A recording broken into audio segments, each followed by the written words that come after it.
Perang Makassar merupakan perang yang terjadi antara Kesultanan Goa bersama sekutu-sekutunya yang dipimpin oleh Sultan Hasanuddin melawan Belanda atau VOC yang dipimpin oleh Cornelis Pilmen bersama sekutunya Kerajaan Bone yang dipimpin oleh Arung Palaka. Perang ini dimulai pada tahun 1666 dan berakhir pada tahun 1667 yang ditandai dengan ditandatanganinya Perjanjian Bungaya. Perjanjian ini bisa dianggap sebagai deklarasi kekalahan Kesultanan Goa Tallo. Meskipun Kesultanan Goa Tallo dianggap merupakan pihak yang kalah, namun banyak para pembesar-pembesar kerajaan atau bangsawan Makassar yang menolak untuk menyerah. Mereka tetap melakukan perlawanan terhadap VOC. Bahkan beberapa di antara mereka memilih untuk meninggalkan Sulawesi dan membantu perlawanan kerajaan-kerajaan lain untuk menghadapi VOC. Berikut ini merupakan 5 bangsawan Goa yang menolak menyerah pada Perang Makassar. Tapi sebelumnya, jangan lupa untuk like, subscribe, dan share channel ini.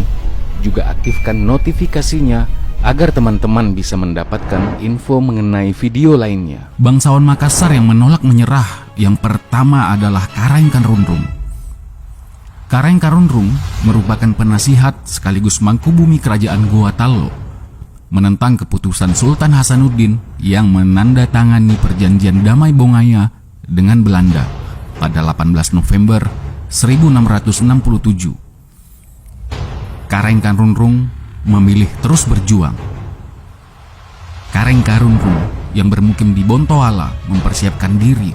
Pada 21 April 1668, pecahlah kembali perang.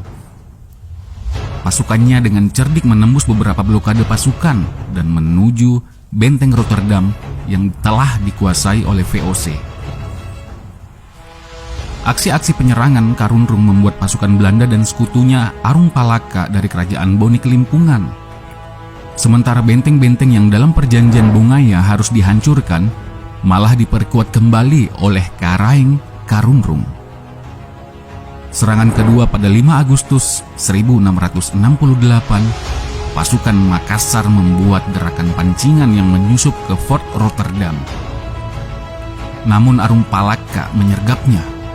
Pasukan Makassar mundur teratur dan terus dikejar pasukan Arung Palaka. Arung Palaka yang merasa sudah memukul mundur pasukan Kanrunrung, tiba-tiba di suatu titik dikepung oleh pasukan Makassar yang muncul dari persembunyian. Keadaan berbalik, pasukan Arung Palaka terdesak. Berikutnya, serangan serempak terjadi pada 12 Agustus 1668.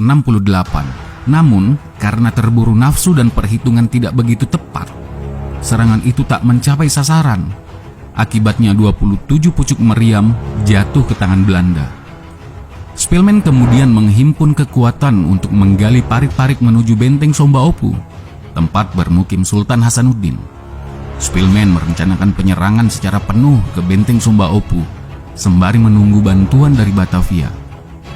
Pada April 1669, meriam-meriam berskala ledak besar diarahkan ke Sombaopu. Saat bantuan mulai berdatangan pada 15 Juni 1669, Spilman mengibarkan bendera merah untuk melakukan serangan total terhadap benteng Sombaopu.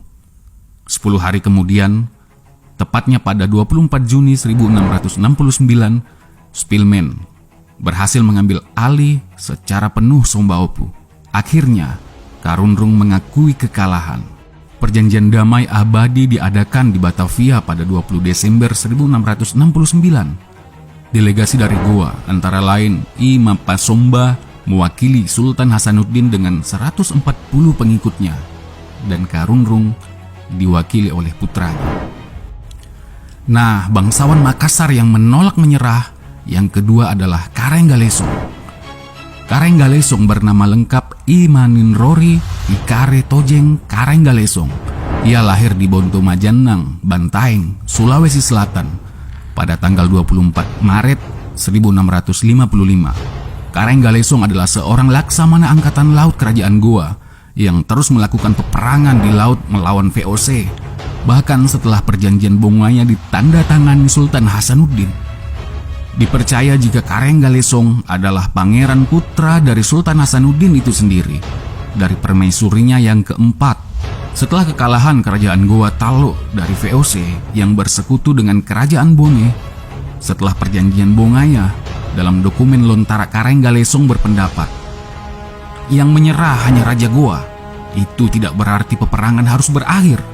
Maka dari itu, Karenggalesong bersama adiknya I Fatimah Daeng Takontu dan rekannya Kareng Bonto Marannu masih terus berperang di laut, terutama sekitar perairan Jawa, dengan membantu perlawanan Trunojoyo dan Sultan Ageng Tirtayasa. Karenggalesong meninggal karena sakit di Ngantang, Malang, Jawa Timur pada tanggal 21 November 1679. Sebelum Trunojoyo menyerah, ia kemudian dimakamkan di Ngantang. Bangsawan Makassar menolak menyerah yang ketiga adalah I Fatimah Daeng Takontu. I Fatimah Daeng Takontu lahir pada 10 September 1659. Ia adalah putri tunggal hasil perkawinan Raja Goa Sultan Hasanuddin dengan gadis bangsawan dari Sanrobone, I Daeng Takele. Jika sang ayah mendapat gelar ayam jantan dari timur, maka seorang penyair Belanda memberi julukan Garuda Betina dari timur kepada Fatimah. Julukan itu diberikan karena kepercayaan Fatimah dalam memimpin pasukannya dalam setiap peperangan. I Fatimah diberi kepercayaan oleh ayahnya untuk memimpin pasukan Sri Kandi, namanya pasukan Balira. Setiap menghadapi pertempuran, pasukan Balira ini juga selalu diikutkan. Mereka selalu dikawal oleh pasukan Tubarani yang didominasi kaum lelaki. Ditandatanganinya perjanjian Bungaya pada tahun 1667 tidak menghentikan langkah I Fatimah Daeng Takontu bersama kakaknya Karenggalesong untuk terus berperang. Mereka bertekad ke tanah Jawa untuk melanjutkan perjuangan Raja Banten, Sultan Ageng Tirtayasa, dan penguasa Mataram, Raden Trunojoyo. Kedatangan orang-orang dari Makassar ini mendapat sambutan hangat dari Sultan Banten. Pasukan dari Makassar ini kemudian bergabung dengan pasukan Banten. Kiprah I Fatimah bersama pasukan Balira tidak hanya di Banten, ia juga ikut membantu kerajaan Mataram bersama kakaknya Karenggalesong. Baik pasukan Tubarani pimpinan Karenggalesong maupun pasukan Balira pimpinan I Fatimah, semuanya sudah dilengkapi dengan persenjataan. Di Mataram terjadi pertempuran antara pasukan Belanda yang didukung oleh pasukan Sultan Amangkurat II dan pasukan Arung Palaka dari Bone melawan pasukan gabungan Trunojoyo, Karenggalesong, dan Bonto Marannu. Karena terdesak, akhirnya pasukan Goa mundur. Karenggalesong jatuh sakit dan wafat pada 22 November 1679 dan dimakamkan di Desa Sumber Agung, Kecamatan Ngantang, Kabupaten Malang. I Fatimah mencari tempat perlindungan yang aman. Selanjutnya, ia melanjutkan perjalanan ke Banten. I Fatimah kemudian menikah dengan anak Sultan Banten, yaitu Maulana Hasanuddin. I Fatimah dan suaminya Maulana juga ikut bergerilya di hutan-hutan. Di lokasi persembunyian, Belanda melakukan serangan mendadak hingga pasukan I Fatimah kocar-kacir dan menyebabkan I Fatimah dan Maulana terpisah. I Fatimah melarikan diri ke kerajaan Mempawah, Kalimantan Barat.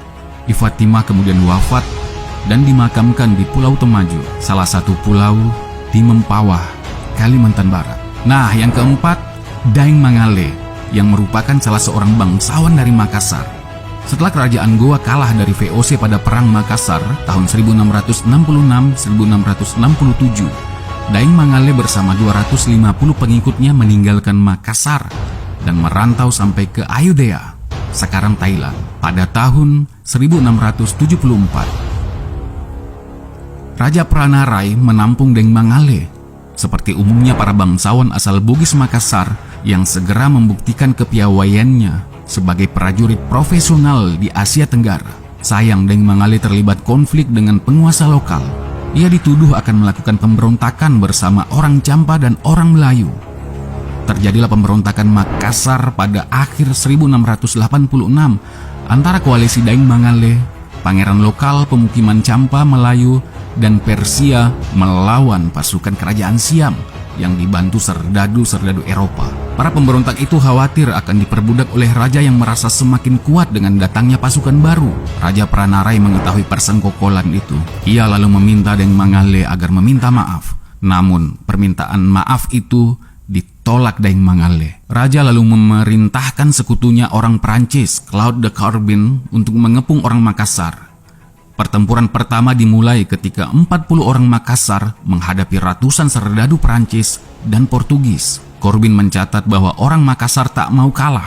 Mereka menyerang dan mengejar pasukan Prancis dan Portugis yang saat itu juga hendak membantai perempuan dan anak-anak. 6 orang Makassar menyerang pagoda dan membunuh beberapa prajurit serta biarawan di sana. Sebanyak 366 orang prajurit Prancis ditewaskan oleh hanya 6 orang Makassar. Masih dalam catatan Corbin, pada tanggal 23 September 1686, Raja Siam memerintahkan serangan besar ke perkampungan orang Makassar. Mereka hendak membumi hanguskan kampung dan membunuh mereka. Warga Makassar menghadapinya dengan semangat siri, keyakinan untuk membela kehormatan sampai titik darah penghabisan. Karena kalah dalam hal jumlah pasukan, orang Makassar akhirnya takluk. Daeng Mangale sendiri terluka lalu tewas akibat 5 tusukan tombak. Penduduk Siam sangat mengagumi keberanian orang Makassar yang menghadapi ribuan tentara dengan hanya 250 orang.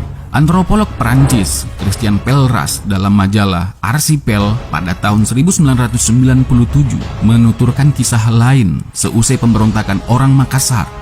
Katanya, 2 bangsawan muda Makassar yang tersisa di Siam lalu dibawa ke Prancis pada masa pemerintahan Louis ke-14. Mereka adalah Daeng Ruru dan Daeng Tulolo. 2 orang itu lalu menjadi anggota legiun pasukan Prancis. Mereka menjadi prajurit hebat.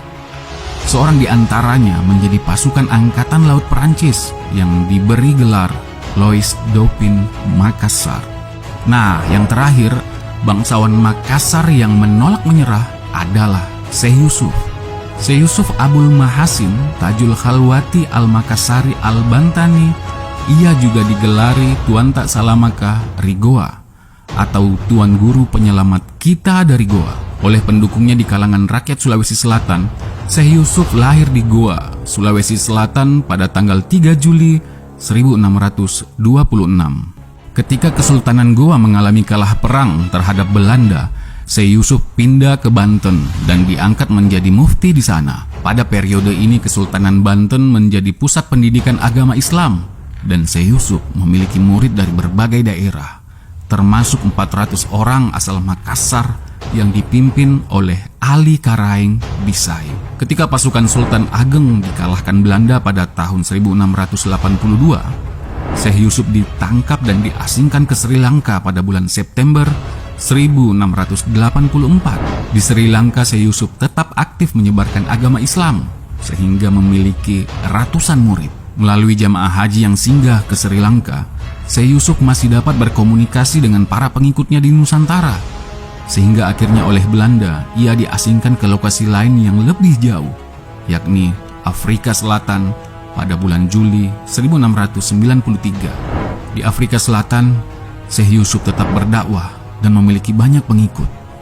Ketika ia wafat pada tanggal 23 Mei 1699, pengikutnya menjadikan hari wafatnya sebagai hari peringatan. Sampai di sini catatan kaki kita kali ini. Jangan lupa di-subscribe ya teman-teman, agar semakin banyak video-video yang akan kita produksi. Dalam kolom komentar kalian bisa memberikan masukan tentang video ini atau memberikan masukan tentang tema video kita selanjutnya. Nah, silakan di-share sebanyak-banyaknya karena berbagi itu indah.